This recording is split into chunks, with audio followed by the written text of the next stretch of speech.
ओम नमो भगवते वासुदेवाय नमः। नमस्कार, मैं ज्योतिषाचार्य वरुण प्रकाश ज्योतिष के आज के इस विशेष ब्लॉग में आप सभी सनातन परिवार के सभी भाई बंधुओं, माताओं, बहनों का स्वागत करता हूं। सनातन परिवार की संस्कृति, सनातन परिवार की सभ्यता, सनातन परिवार की जानकारी, सनातन परिवार में ज्योतिष से संबंधित बातें बताना मेरा दायित्व है और उसको आप तक पहुंचाना और आपको उसको अपने तक अप्लाई करना, लोगों तक पहुंचाना, अपनी जानकारी और लोगों तक बांटना, यह आपका भी दायित्व है। शिक्षा, विद्या, ज्ञान वह है जिसको बांटा जाए। हमेशा ज्ञान बांटने से ही बढ़ता है। तो मेरा दायित्व है कि मैं इन चीजों को आपको पहुंचाऊं। यदि हमारे चैनल पे आप लगातार वीडियो को देखते हैं तो मैंने इसके पहले का वीडियो एक डाला था जिसमें मैंने यह बताया था कि शनिदेव वक्री चाल चलने वाले हैं 138 दिनों के लिए। 138 दिनों के लिए जब शनिदेव वक्री चाल चलेंगे तो क्या प्रभाव पड़ेगा, विशेष तौर पर कुंभ राशि वालों पर, क्योंकि कुंभ राशि के वह स्वामी हैं। भले वो इस समय मीन राशि में गोचर कर रहे हैं लेकिन स्वामी तो कुंभ राशि के ही हैं। तो क्या प्रभाव पड़ेगा आज मैं आपको बताऊंगा कि 18 वर्ष के बाद जब राहु कुंभ राशि में आ गए और केतु सिंह राशि में आ गए तो सभी राशियों पर इसका क्या प्रभाव पड़ेगा। कुंभ राशि पर राहु के आने से और सिंह राशि पर केतु के जाने से इन दोनों राशियों पर तो प्रभाव पड़ेगा ही, लेकिन सिर्फ इन्हीं दो पे नहीं पड़ेगा, सभी राशियों पर कुछ न कुछ प्रभाव पड़ेगा और देश की राजनीति पर, देश विदेश चीजों पर भी इसका प्रभाव पड़ेगा। क्योंकि शनिदेव के बाद शनिदेव एक राशि में लगभग 2.5 वर्ष तक रहते हैं। यह सब कुछ आपको पता है, कुछ भी नया चीज नहीं है। 2.5 वर्ष के बाद वह अगली राशि में जाते आगे की तरफ। समझ लीजिए, इसके पहले कुंभ में थे तब मीन में गए, मीन के बाद अब मेष में जाएंगे। लेकिन राहु केतु एक राशि में 18 महीने रहते हैं। शनिदेव के बाद राहु केतु का ही नंबर आता है ज्यादा समय तक किसी राशि में रहने का, 18 वर्ष तक रहते हैं। इसके बाद बृहस्पति देव का नंबर आता है। तो राहु केतु जब एक राशि से निकलते हैं तो वो आगे की तरफ न जाकर पीछे की तरफ चलते हैं। उल्टा, उनकी हमेशा चाल उल्टा होती है। मतलब पहले मीन में थे तब कुंभ में आ गए, कुंभ में थे उसके पहले जाएंगे मकर में, ऐसे उल्टी चाल चलेंगे। बाकी राशि आगे की तरफ बढ़ती हैं, ये दोनों लोग पीछे की तरफ बढ़ते हैं। राहु केतु और शनि जो कलयुग का इस समय वर्तमान जो चल रही है आप परिस्थिति, यह तो कुछ भी नहीं है। अभी तो कलयुग का 1/4 भाग का पहला भाग भी कंप्लीट नहीं हुआ, अभी तो बहुत कुछ होना बाकी है। इतने में कलयुग अपना प्रभाव पूरी तरह से दिखा रहा है। कई एकदम अटूट संबंधों, कई ऐसे संबंधों में आपको उसमें अलग अलग तरह के न्यूज और समाचार मिलेंगे कि जिससे आपको अपने ऊपर यकीन नहीं होता।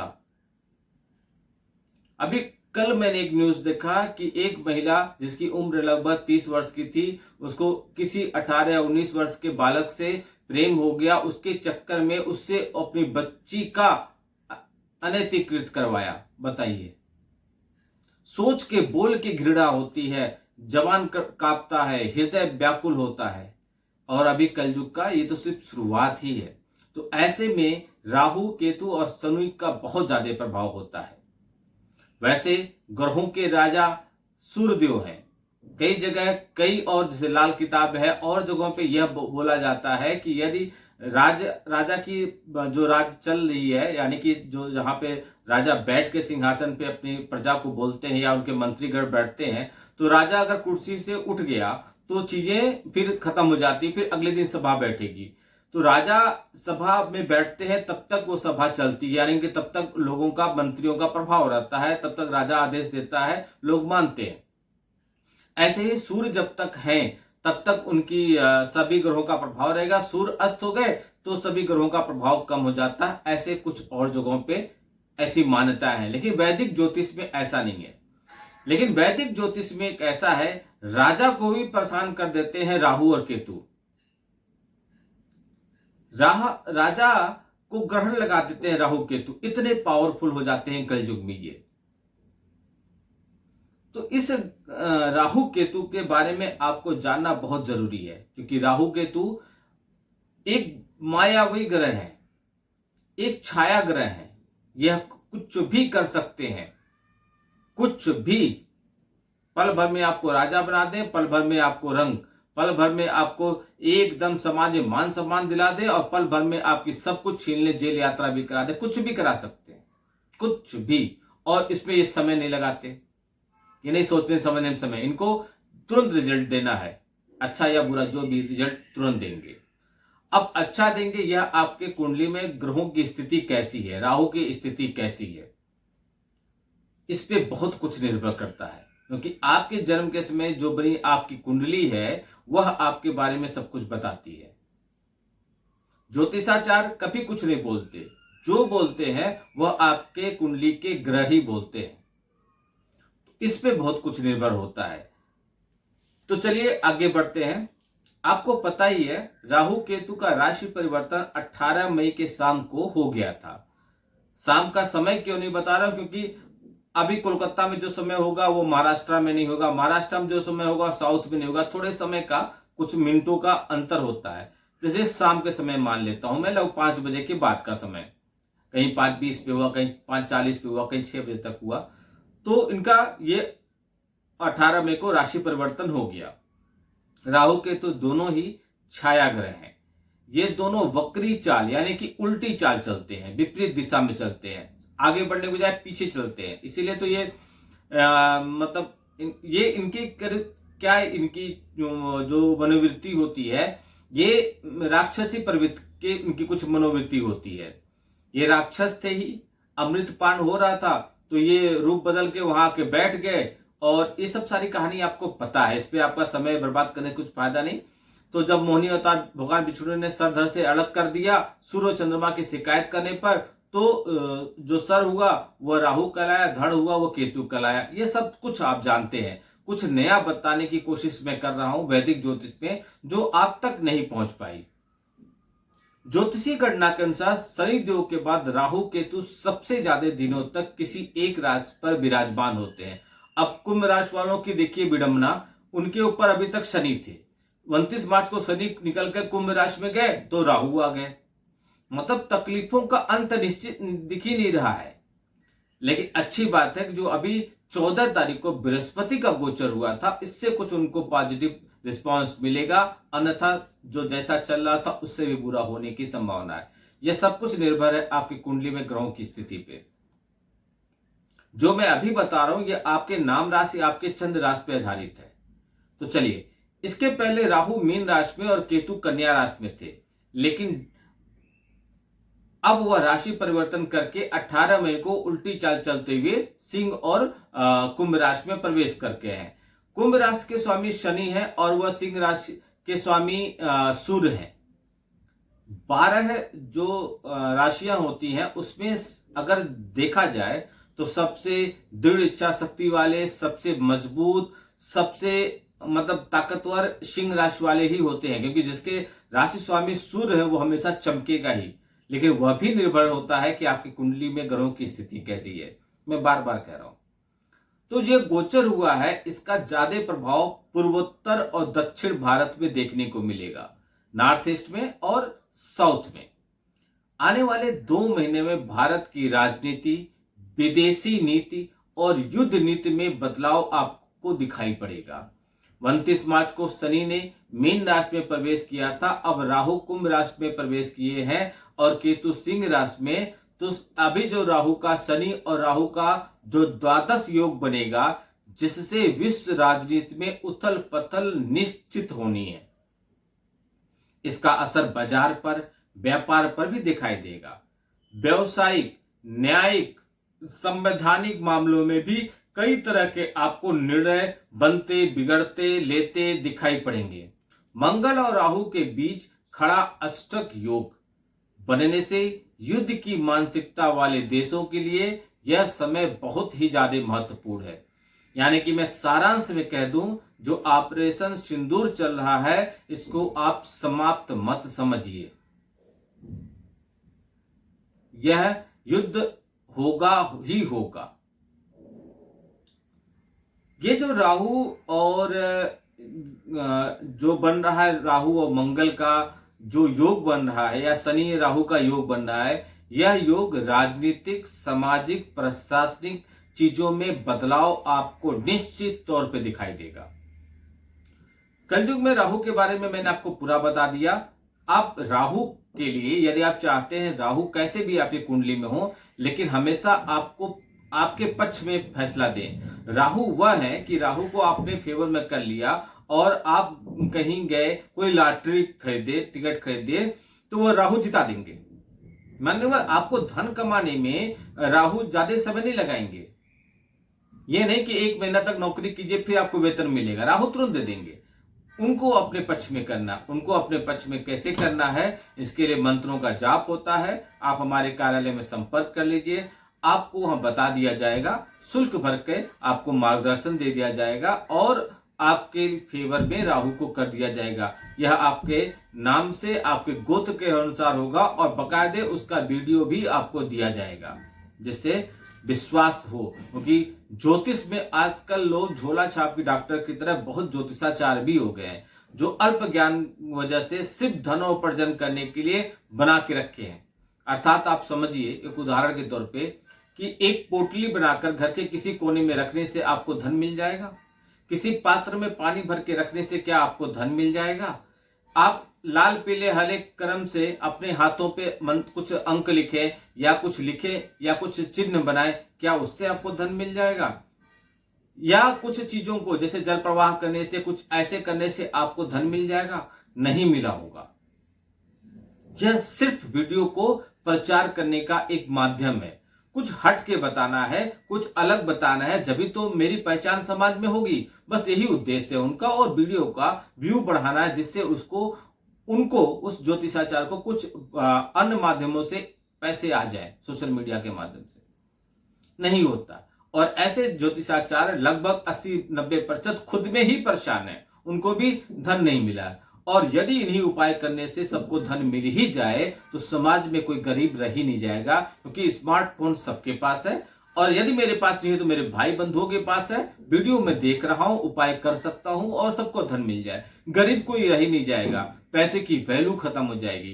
तो नहीं होता है और नहीं होगा, भविष्य में भी नहीं होगा। उपाय वही करिए जो आपके कुंडली में ग्रहों की स्थिति के हिसाब से करने के लिए बताया जाए।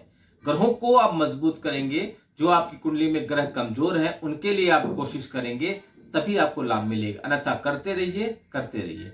मैं किसी के बारे में कुछ गलत नहीं कहना चाहता। सबका अपना अपना मार्ग है, सबका अपना अपना योगदान है, सब अपनी तरफ से कर रहे हैं।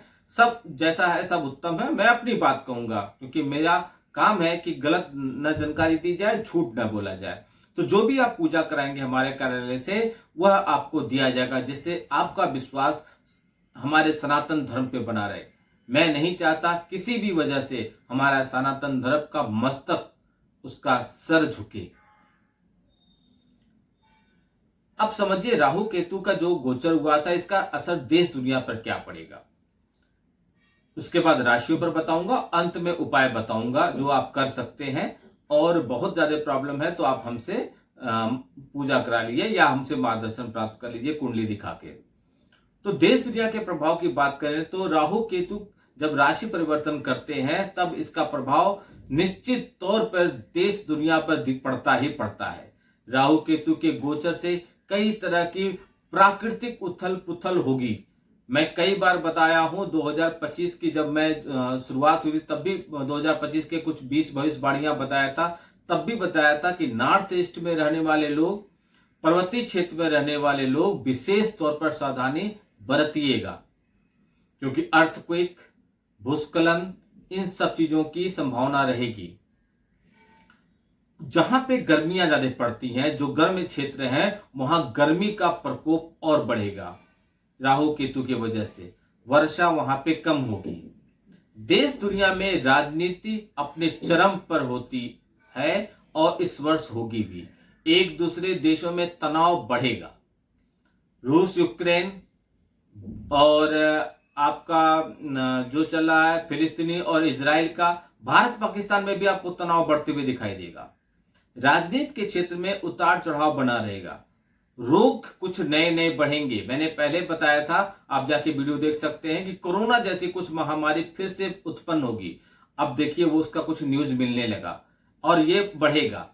हालांकि हमारे वैज्ञानिक लोग, डॉक्टर लोग इस पर रिसर्च कर रहे हैं, इसको जल्दी कंट्रोल कर ले जाएंगे, लेकिन कुछ क्षति तो होगा जिससे जनता में हाहाकार थोड़ा फैलेगा और बुरा हाल होगा। जनता में तनाव बढ़ेगा, झूठी बातें ज्यादा तेजी से फैलेंगी, जनता को त्वचा रोगों का सामना करना पड़ेगा, किसानों की फसलों पर टिड्डियों जैसे अन्य कीटों का फिर से आक्रमण हो सकता है।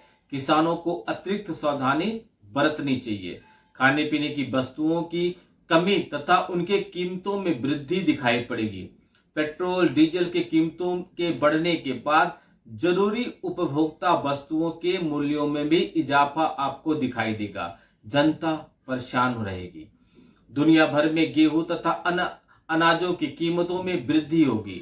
कुछ देशों में अन्न की कमी भी आपको दिखाई देगी। कानून व्यवस्था को लेकर भी संकट की स्थिति पैदा होगी। खड़ी फसलों को नुकसान हो जाएगा। मतलब राहु ऐसे कुछ कर देंगे ना कि आपको परेशान हो जाएंगे। केतु राहु के यही विशेषता है। स्टॉक मार्केट में उथल पुथल मचेगी। भारत में अप्रैल से लेकर सितंबर तक का समय सत्ताधारी दल के बड़े नेताओं और अधिकारियों की सुरक्षा के दृष्टि से संवेदनशील है। यह वीडियो मैंने पहले भी बना के आपको दिया है। यदि आप मुझे फॉलो करते हैं तो आपको देखा होगा आपने वो वीडियो, या हमारे चैनल पे जाके देख सकते हैं। मैंने पहले बताया था कि यह जो समय अप्रैल से लेकर सितंबर तक है, यह जो अभी पार्टी शासन में है, केंद्र में चाहे प्रदेशों में भी, सब पर कुछ न कुछ असर दिखाई देगा। बड़े नेताओं के संदर्भ में कुछ अप्रिय घटनाएं आपको सुनने को मिल सकती हैं। कुछ बड़ी प्राकृतिक आपदा जैसे बाढ़, भूस्खलन से जल धन की हानि भी आपको दिखाई देगी। यह था जो विश्व पर प्रभाव पड़ेगा। अब समझिए आपके राशि पर क्या प्रभाव पड़ेगा। बहुत सारांश से बता रहा हूं। वृषभ राशि, वृषभ राशि के लोगों के लिए इस दौरान अपने घर या जन्मभूमि से दूर जाकर आपको काम करना पड़ सकता है। वहां पे आप जाके रह सकते हैं। काम के लिए विदेश जाना हो तो या कार्यस्थल में बदलाव करना हो तो यह समय आपके लिए अनुकूल है। स्वास्थ्य को लेकर थोड़ा सा अलर्ट रहिएगा। राहु केतु दोनों का प्रभाव निश्चित रूप से मैं बता रहा हूं आपको। मिथुन राशि, आपकी मनोकामना पूरी होगी और आपको धन कमाने के कुछ ज्यादा ही जोश दिखा सकते हैं। परिवार या प्रेम संबंधों पर इसका असर पड़ेगा। शिक्षा के क्षेत्र से जुड़े हुए लोग या विद्यार्थियों को अपने रास्तों में बाधा जैसी चीजें दिखाई पड़ेंगी। मेष राशि में भूल गया था, तो मेष राशि के बारे में बताऊं तो आप अपने जीवन में अचानक ऊर्जा और आत्मविश्वास बढ़ता हुआ देखेंगे। आपका खुद पर ज्यादा ध्यान देना पड़ेगा। आप मतलबी और स्वार्थी बन जाएंगे। अपने जीवन साथी के साथ आप वाद विवाद, लड़ाई झगड़ों में उलझ सकते हैं। कर्क राशि, पेशेवर जीवन पर ज्यादा ध्यान देंगे और अपने घरेलू या पारिवारिक जीवन की अनदेखी आप कर सकते हैं। इससे आपका जीवन अस्त व्यस्त हो सकता है। परिवार के किसी का स्वास्थ्य को लेकर आप परेशान हो सकते हैं। सिंह राशि, केतु आपके ही राशि में आ रहे हैं। धर्म को लेकर कुछ ज्यादा ही आप रुचि दिखाएंगे। तीर्थ यात्रा, जागरण, धार्मिक कार्यों में आप व्यस्त रहेंगे। विदेशी यात्रा के इच्छुक लोगों को अच्छे अवसर मिलेंगे। अपने पिता के स्वास्थ्य को लेकर आप थोड़ा परेशान रहेंगे। कन्या राशि, गला खराब हो सकता है। बोलने में मुंह से कुछ गलत निकल सकता है। वहीं शरीर में स्वास्थ्य संबंधी परेशानियां आपको उत्पन्न हो जाएंगी। शराब से दूर रहिएगा क्योंकि दुर्घटना होने का योग है। तुला राशि, इस समय दूसरों की चिंता करने या उनकी मदद करने की कोशिश में आप जुटे रहेंगे। अपने जीवन साथी, परिवार, साझेदार, दोस्त आदि को लेकर आप फिक्रमंद रहेंगे। बेहतर होगा कि इस दौरान आप खुद को भी समय दीजिए और दूसरों की मदद करने के लिए ज्यादा जुनूनी मत बनिए। वृश्चिक राशि, आपके लिए यह अवधि अनुकूल रहेगी।